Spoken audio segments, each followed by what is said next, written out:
This is the ultimate guide to HDR portraiture, and I'm going to show you how we went from this image to this final image in only 30 seconds in Lightroom with a single raw file. And on top of that, you're going to walk away with 3 free incredible presets.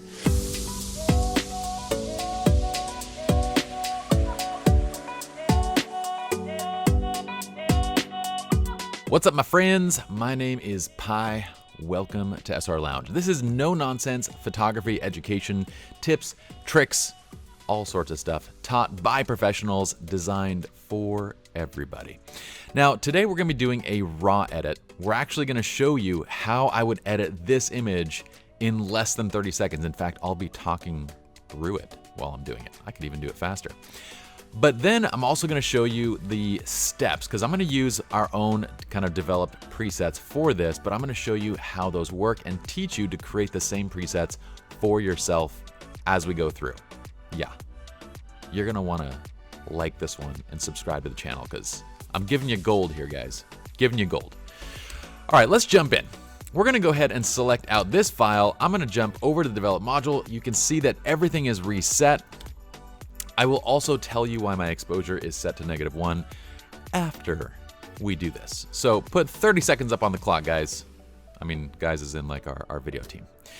So we're using the Visual Flow preset system. And again, I'm gonna show you guys how to do it on your own.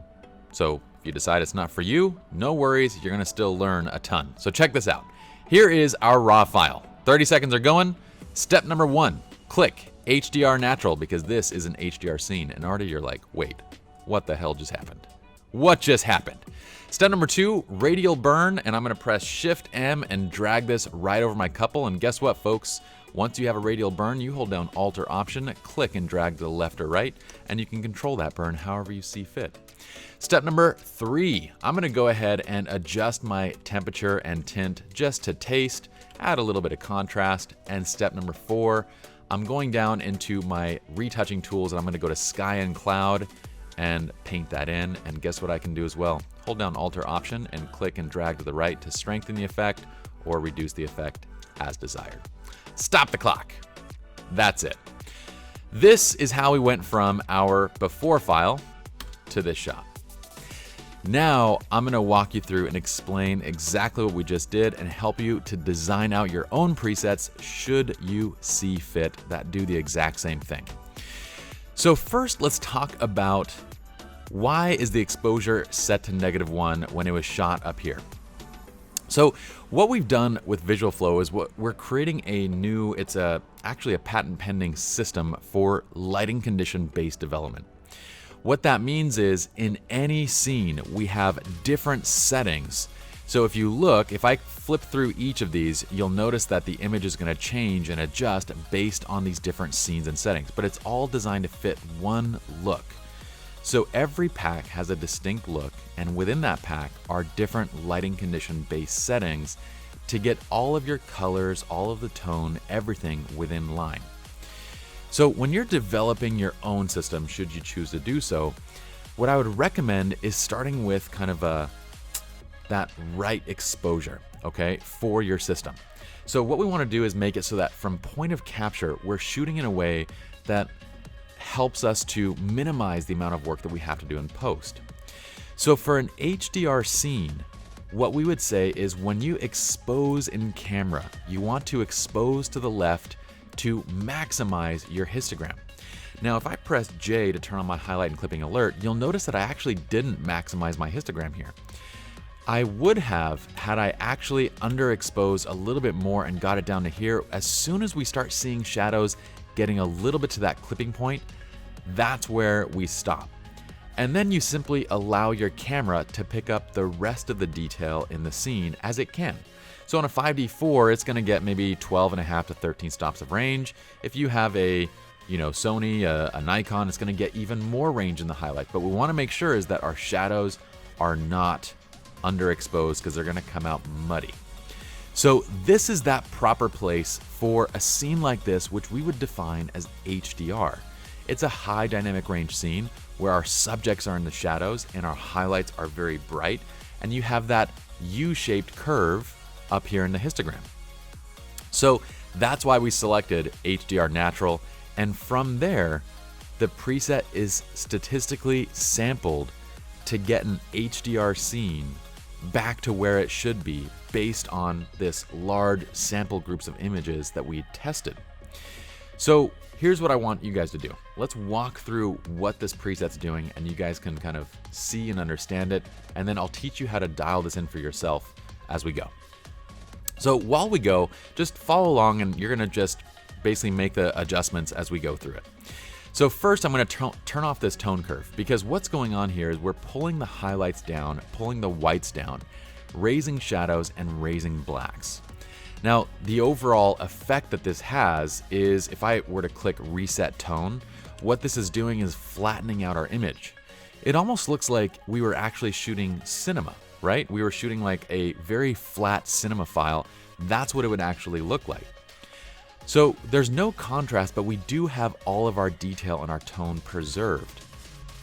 So when we go down to the tone curve, we're adding in a set amount of exposure. Again, the amount of exposure that we're adding in is sampled based on kind of how we created these presets. Based on a grouping of hundreds of images, we statistically sampled to figure out what is the average amount of exposure that needs to get added back to an HDR scene. So you don't have to go through that much work on your own. What we've done in designing a professional preset system for other people is we went through this work. But usually for yourself, it doesn't need to be that precise because you have a very distinct way of shooting. Okay, but what this curve is doing is adding contrast in the shadows, adding contrast in the highlights, while also pulling up midtones. So the overall effect is to brighten, but also add contrast back in the image. And if I press J right now, you'll notice that, well, we still have a little bit of highlights that are gone because those were kind of gone to begin with, but we can still preserve a little bit more of those. So next, going down into HSL. Once again, anytime we're making sweeping changes to an image, anytime we're doing HDR, this kind of stuff, we need to work on the color. This is very worthwhile to pause the video and dial this in and save it out for yourself, because this is the meat and potatoes of each of these different presets that we create. Because for every lighting condition, we again statistically average all of the color adjustments that have to be made to get your images back to the right color based on the pack that you're purchasing, right? So to make it so an HDR image isn't going to be nuclear, well, we're adjusting the hues of oranges and yellows just a bit while also adding in a little bit more teals into the greens. We're also pulling down red saturation, orange saturation, yellow saturation, because these are the areas that go nuclear in these images. We're pulling down greens significantly, even reducing blue so we don't get this over-the-top blue in our shots. And we're also adjusting luminance and brightening these different areas. We're brightening the reds and the oranges and the yellows for skin tone and for all the details that would be in that range. And then we're going down into split toning to add a unifying bit of color to our highlights and our shadows.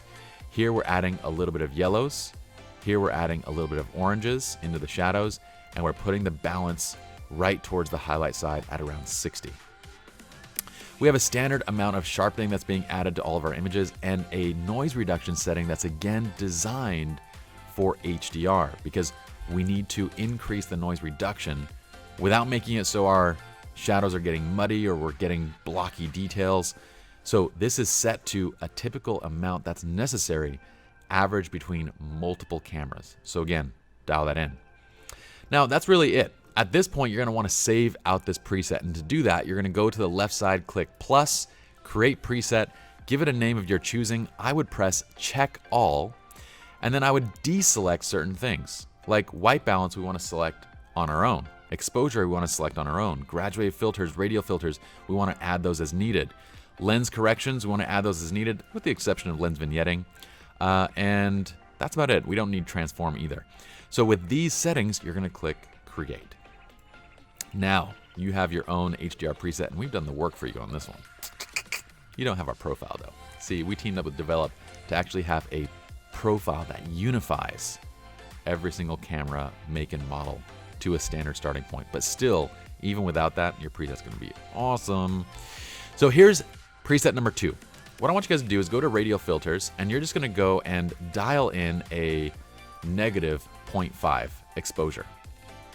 Okay, and click the center of your image, and you can design it however you'd like to, but we use like kind of a narrowing preset. So we kind of like dial it in where it's like an oval that fits from edge to edge, and we kind of make sure that it's centered up. And then I want you to go back and click create again. So we're gonna create another preset. This time you're gonna go check none, only. You can do radial and graduate filters or just radial, whatever. Local adjustment, give it a new name and save this out. Now what this is instead of going here, clicking here, and then adjusting the preset and doing all that for very common things, I would just go right to radial burn narrow, press Shift M to enable the tool, and then move this right over where I want it. And then I can hold down Alt or Option and now just adjust the exposure how I want it, right? Very easy, very simple.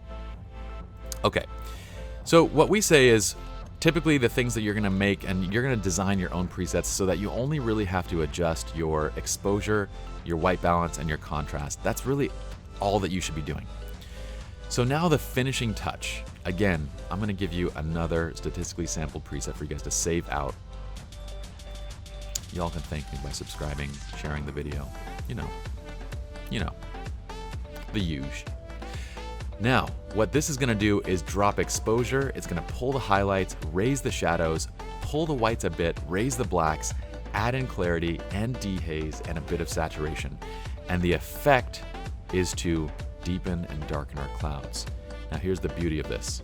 So in our sampling process, what we have done is if you hold down Alt or Option and click and drag, all of these adjustments that are being made are proportionally tested to make sure that when you click and drag to the left and right, it adjusts contrast and everything appropriately based on what that preset should be doing.